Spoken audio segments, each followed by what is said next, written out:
Hi, this is Dr. Swarup Datta. Subscribe my channel and click on the bell icon for the most recent updates. नमस्ते दोस्तों। अभी almost 7 महीने से हम लोग कोरोना से परेशान हैं। काफ़ी तेज़ी से जो फैल रहा था, अभी थोड़ी देर के लिए थोड़ा शांत पड़ा हुआ है, लेकिन फिर भी सेकेंड वेव होने का एक इंफॉर्मेशन या बात हमको सुनाई दे रहा है कि एक दूसरा वेव आ रहा है इंडिया में, जो दिल्ली में देख चुका है वो वेव, और शायद बाकी जो बड़े बड़े शहर हैं उसमें भी ये सेकेंड वेव आने का एक इंफॉर्मेशन हम लोग को मिल रहा है। इस हालत में और एक बुरी खबर क्या हो सकता है कि डेंगू जैसे बीमारी, जिसको हम लोग कॉमन लैंग्वेज में डेंगू बोलते हैं, तो ये डेंगू भी अपना जो दरवाजा है वो खटखटा रहा है। लगभग साल का इसी सीजन में डेंगू होने का चांस बहुत ज़्यादा रहता है, और कोरोना के टाइम में अगर किसी को डेंगू का बीमारी हो तो इसको और डर को और ज़्यादा बढ़ा देता है, क्योंकि एक तरफ कोरोना है, दूसरी तरफ डेंगू है, दोनों ही बहुत खतरनाक बीमारी है। उसका लक्षण भी बहुत सारा सिमिलर है, क्योंकि दोनों में बुखार आता है। तो ये बहुत ज़रूरी है ये समझना कि डेंगू होता क्या है, उसका सिम्टम्स क्या है, और उसको अगर हम लोग रोक सकते हैं क्या। ऐसा कुछ दवाई है होम्योपैथी में या दूसरा एलोपैथी में या आयुर्वेदी में, जहाँ पर कुछ हम लोग कर सकते हैं इसके बारे में। तो पहला चीज़ तो ये है कि आप लोग को ये मालूम ही है कि डेंगू जो होता है वो मच्छर के काटने से होता है, और ये जो मच्छर है इसका नाम है एडस इजिप्टाई। तो ये एडस इजिप्टाई देखने में कैसा होता है, अब बाकी मच्छर से थोड़ा इसका फर्क कर सकते हैं। इसको देखने में जैसा लगेगा मच्छरों का जेब्रा है, उसका बॉडी में वाइट एक जैसे जेब्रा में दाग रहता है, उस तरह का दाग दिया हुआ है। तो कहीं भी मच्छर उड़ेगा तो आपको देखेगा व्हाइट और ब्लैक का बॉर्डर अगर आपको नजर में आए तो आप समझ लेना वो डेंगू का मॉस्किटो हो सकता है। दूसरा चीज है, ये मॉस्किटो जो है वो कब निकलता है। नॉर्मली ये दिन में काटने वाला मच्छर माना जाता था, बहुत दिन तक ये माना जाता था कि डेंगू के जो मच्छर है वो दिन में काटता है, लेकिन ये गलतफहमी अभी दूर हो चुका है। डेंगू का मॉस्किटो सनराइज मतलब सूरज उगने का 2 घंटे के अंदर सबसे ज्यादा एक्टिव रहता है। तो मान लीजिए अगर 5 बजे आपका सूरज निकलता है तो 5 से 7 बजे तक इसका बहुत ज्यादा ही एक्टिव रहता है, काटने का चांस ज्यादा रहता है। इस समय बहुत सारे लोग सोए रहते हैं घर में, तो इसीलिए काटना बहुत आसान होता है।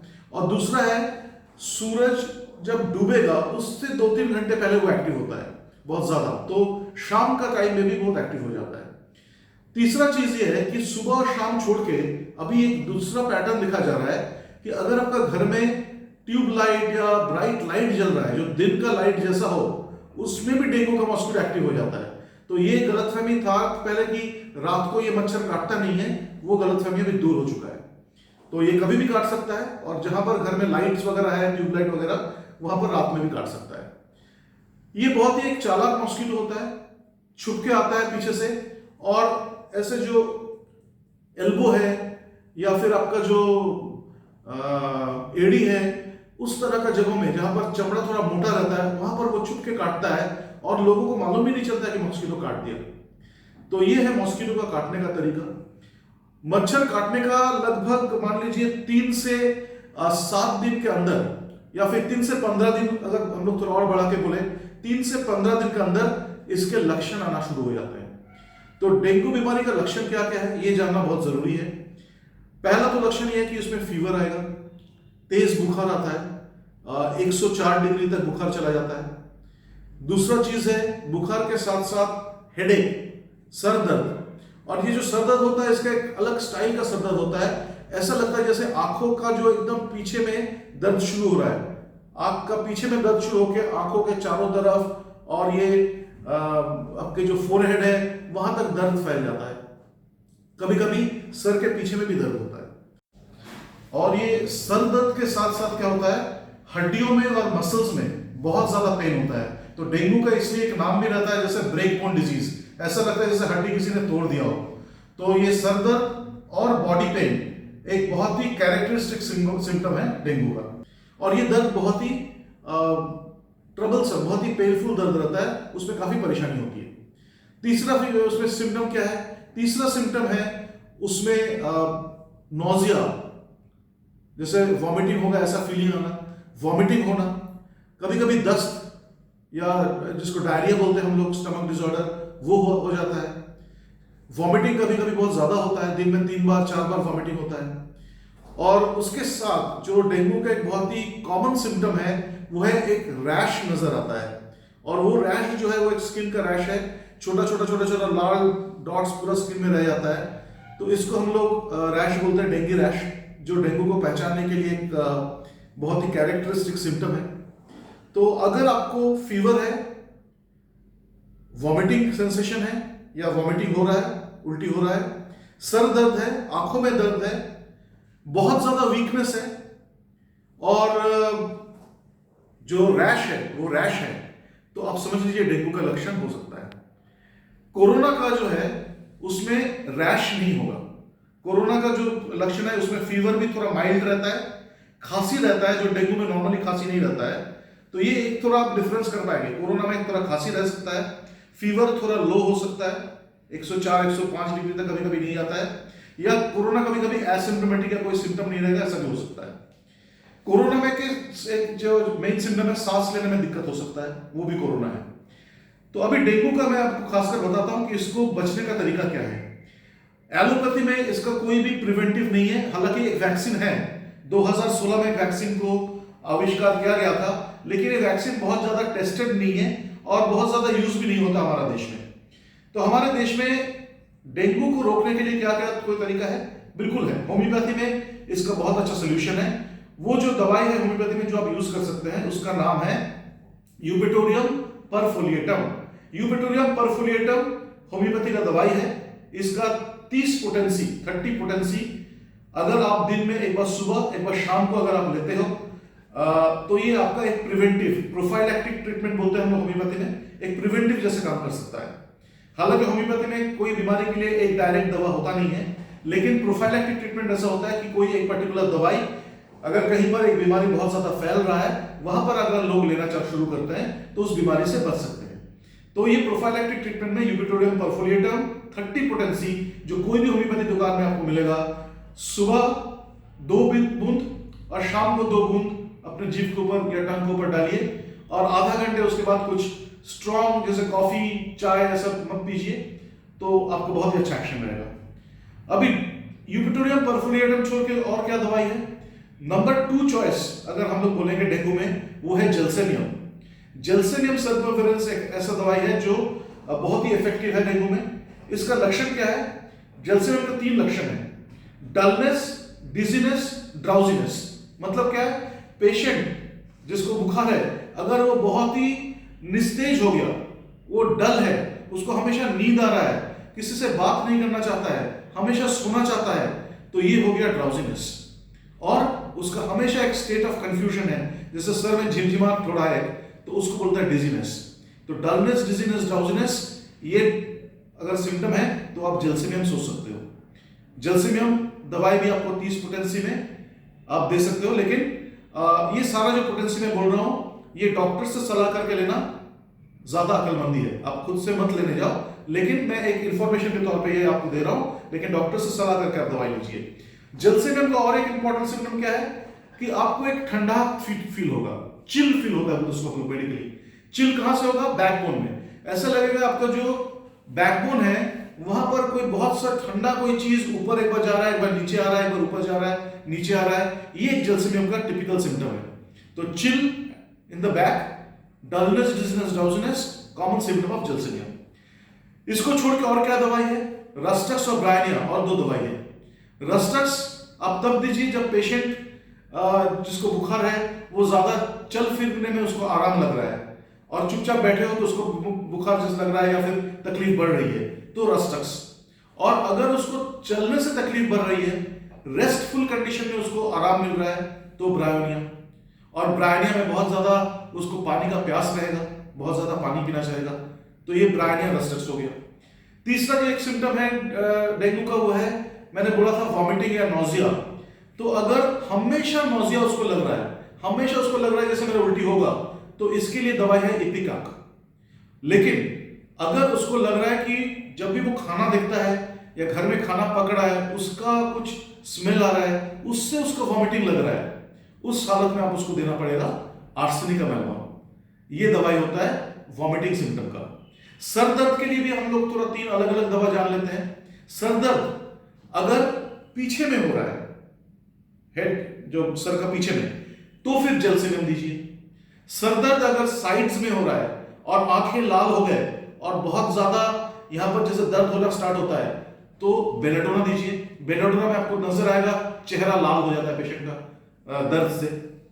और अगर सर का ऊपर हो रहा है, इसको वर्टिकल हेडेक बोलते हैं, तो फिर यूपेटोरियम परफोलिएटम दीजिए।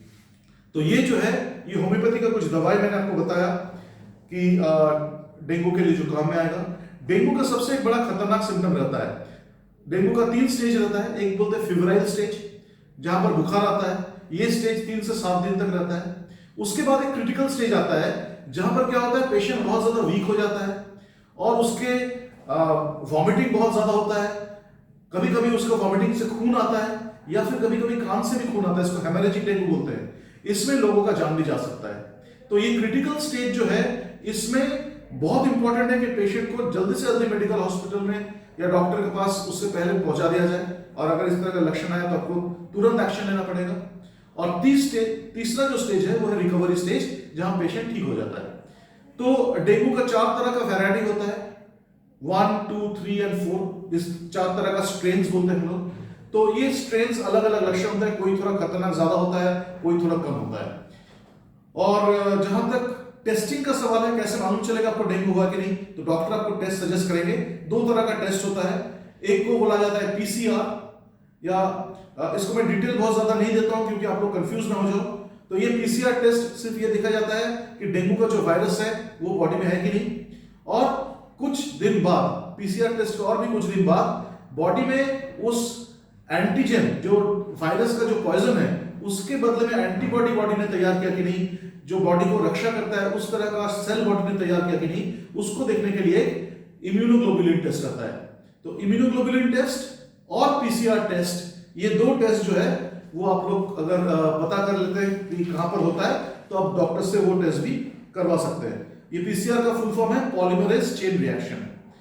तो सिंपल सा बात है दोस्तों, अगर बुखार है, बहुत ज्यादा वीकनेस है, सर दर्द है, आंखों में दर्द है और रैश है, ये डेंगू हो सकता है।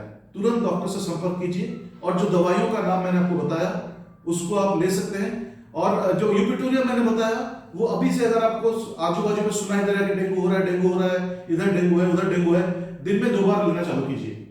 क्या खाने में ऐसा कोई चीज है जो आपको हेल्प कर सकता है? बिल्कुल है।